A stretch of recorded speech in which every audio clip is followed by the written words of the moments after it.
এই টাইপের অঙ্কগুলো 18তম শিক্ষক নিবন্ধন, 14তম প্রভাষক এবং প্রাথমিক সহকারী, 15তম প্রভাষক এবং শিক্ষক নিবন্ধন পরীক্ষায় এই এক টাইপ থেকে বারবার প্রশ্নগুলো আসে। তো এই এক টাইপের প্রশ্ন সমাধান করার সবচাইতে সহজ নিয়ম শিখিয়ে দিচ্ছি, দেখে নেন একটু। এখান থেকে দেওয়া আছে যে x-1/x = 6, x-1/x = 6।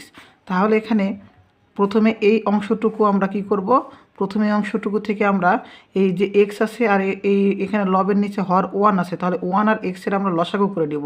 তাহলে লসাগু করলাম কত, আমাদের লসাগু হলো x। এখন এই যে x আছে এটার সাথে 1 কি হয়, যদি এখানে যে আমরা হরটা পাবো সেটা লবের সাথে গুণ হবে, লবের সাথে গুণ হবে এবং হর দ্বারা ভাগ হবে।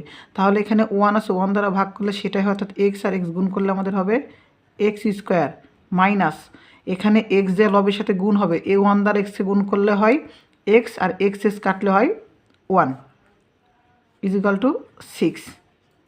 বা এখন ac² - 1/x = 6। এখন আমরা ac² - 1কে রেখে দিব, আর এই x এখানে হরে আসে, হরে ভাগ আছে, এ পাশে যে 6 সাথে গুণ হবে।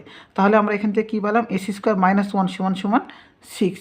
ac² - 1 সমান কী পেলাম, 6x। ওকে, তাহলে এখানে যে ac² - 1 = 6x পাইলাম, এবার এটাকে এখানে নিয়ে এসে বসাবো। এই যে দেখেন ac² আর এই যে আমাদের -1, তাহলে ac² - 1 সমান লিখতে পারবো কি 6x। তাহলে x ভাগ ac² - 1 সমান 6x + 7x। এখন দেখেন তো এখান থেকে x আছে, তাহলে উপরে থাকলো লবে x আর এখানে 6x আর 7x।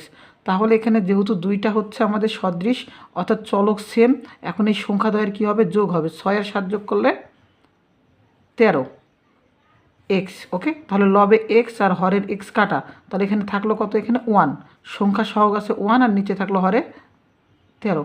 এই আমাদের 1/13 অর্থাৎ 1/13, এটাই হলো উত্তর। ওকে, এইভাবে যে আমাদের পরে 1 থেকে 2 নাম্বার যে অঙ্কটা রয়েছে সেমভাবে হবে।